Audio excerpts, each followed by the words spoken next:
60 million years ago, the Earth's sweltering jungles bred a predator so colossal nothing could match its crushing force. A snake as thick as a grown man is tall, stretching longer than a city bus and tipping the scales at more than a ton. This was no myth, but a living engine of prehistoric terror, forged by a climate hotter than modern science thought possible. How do you turn a single ancient bone into the blueprint for the greatest monster the heat ever unleashed? And what does its existence reveal about the limits of life on a boiling planet? A single vertebra unearthed from the black mud of Ceredion sits heavy in the palm, a fossil unlike anything from the modern world. Its centrum, the solid core, measures a staggering 28 centimeters across. For paleontologist Jason Head, this is more than a relic. It is a data point, the key to unlocking the true scale of the ancient monster. Modern science turns to photogrammetry, capturing every ridge and groove in high-resolution scans. Digital calipers trace the width, feeding precise numbers into a formula refined from living giants, green anacondas, and reticulated pythons, where vertebral width scales directly with body length. The equation is simple in concept, but the result is anything but ordinary.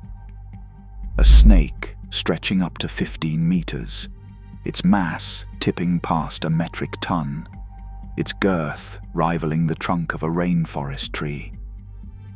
On screen, the numbers climb.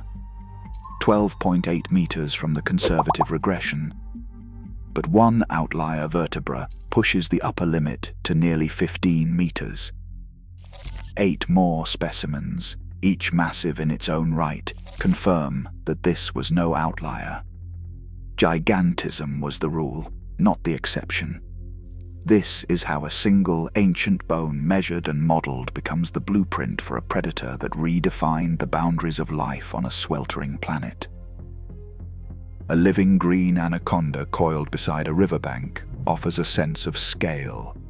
Its thickest point is about as wide as a man's thigh. Yet even the largest anaconda, stretching 6 meters and weighing a quarter ton, looks almost delicate by comparison. Titanoboa's body at its thickest measured nearly a full meter across. That is the diameter of a tree trunk, not an animal. Place a modern python or anaconda next to it, and the difference is staggering. Titanoboa was more than twice as long as the longest snakes alive today, and 4 times their mass. On paper, 15 meters in length and over 1,000 kilograms begin to take physical shape.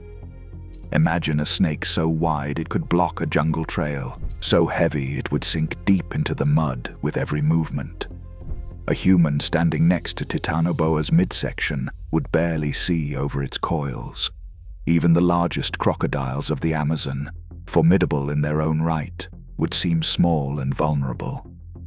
The rainforest roots and ferns that dwarf modern plants are themselves dwarfed by this animal. In the Paleocene world, the line between monster and environment blurs.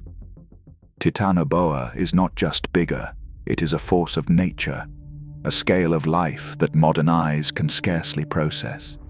In the steaming heart of the Paleocene swamp, Titanoboa moves with a patience that borders on invisible. Its body, nearly 15 meters of muscle and bone, glides just beneath the tannin-stained water. Only the eyes and a sliver of coil break the surface, dark shapes blending with floating debris and drowned roots. The air is thick, humid enough that every breath feels weighted, alive with the drone of insects and the distant rumble of thunder. Under this green canopy, the world is a labyrinth of shadows and reflection. Each movement is measured. Titanoboa's ribs flex in sequence, driving a silent wave down its length. The water parts gently, barely disturbed, as the snake's mass displaces thousands of liters with every undulation. Unlike a crocodile or a modern anaconda, it leaves no telltale wake, just a faint ripple that vanishes among the lily pads. Hydrodynamics is survival here. The bulk of a small car, yet it moves with the stealth of a drifting log. Nearby, a dinosaur, one of the ancient crocodiliforms, surfaces for air, nostrils flaring in the gloom. It lingers, unaware. In the murk, Titanoboa slows even further, heart rate dropping, muscles tensed beneath scales as thick as armor. The swamp is dense with life, but in this moment everything else seems to pause. The snake's approach is a study in restraint. Every coil coiled with potential energy, every ripple calculated to go unnoticed. Ambush is not a matter of speed, but of patience. Prey lingers within striking range, its danger unrecognized. The monster waits, half submerged, the silent architect of dread. The moment of attack leaves its own signature, a forensic imprint written in shattered bone and fractured shell. Deep in Cerion's ancient mud, paleontologists uncovered the remains of a giant turtle, Carbonemys, its shell split by a pattern of cracks radiating outward from a single point of crushing force. The breaks do not run parallel like those caused by sediment weight or the slow squeeze of geological time. Instead, they arc and fan out, each fracture tracing the path of an immense pressure applied in life, not death. Forensic analysis began with high-resolution scans, overlaying the shell's breakage with models of constrictor coil placement. The results were unmistakable. The radial pattern matched the physics of a massive snake wrapping its body around the turtle, tightening until the carapace gave way. Modern anacondas and boas can exert enough pressure to break bones, but the scale here is different. The shell, over a meter wide, buckled inward at the points where Titanoboa's coils would have pressed. Computed tomography imaging revealed microfractures and compressed bone, evidence of sudden directional force rather than slow burial. Comparisons to post-mortem damage, such as trampling or sediment compaction, showed uniform, even splits, while the Ceryon specimen displayed asymmetric, radiating cracks. This is the fingerprint of predation, not accident. The fossilized remains, preserved in fine mudstone, captured the violence of the moment. A giant turtle, armored against most threats, crushed by a predator whose strength rewrote the rules of survival. The evidence is not just circumstantial, it is etched in the very bones of the prey. Evidence for a world hotter than any modern jungle comes not from guesswork, but from the chemical and botanical fingerprints left in Ceryon's ancient mud. One line of proof lies in the oxygen isotope ratios, delta 18O, locked inside the fossilized teeth of Paleocene fish and crocodile relatives. These isotopes shift predictably with temperature, and their readings from Ceryon point to an average between 30 and 34 degrees Celsius, far above today's equatorial rainforests. Another signal comes from the leaves themselves.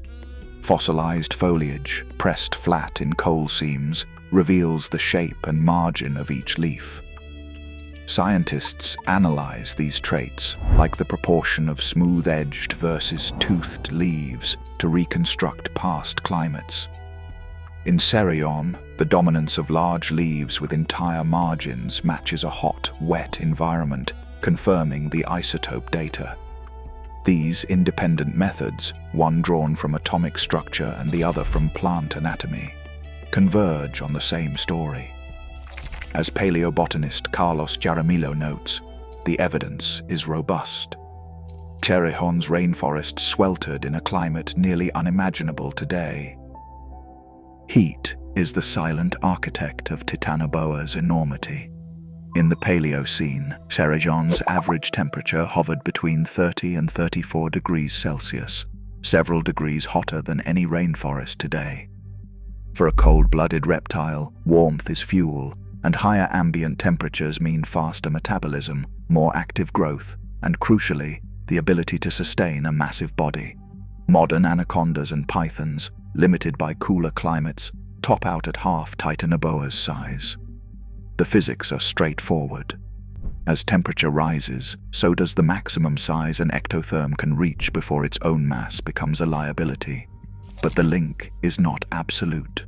Some scientists caution that prey abundance, not just heat, may have played a role, and that body size calculations are always bound by the limits of fossil evidence. The Nature study from 2009 drew a clear correlation between Paleocene warmth and Titanoboa's scale, but correlation is not causation. Debate continues, with each new fossil adding nuance to the story. For now, the world's largest snake stands as a living equation, biology multiplied by climate, with the answer written in bone. As global temperatures rise and ancient climates reawaken, Titanoboa's legacy becomes a warning. The planet once bred giants in relentless heat, reminding us that nature adapts, but not always in ways we control. In every warming swamp, evolution still listens. What will it answer next? Share your thoughts below.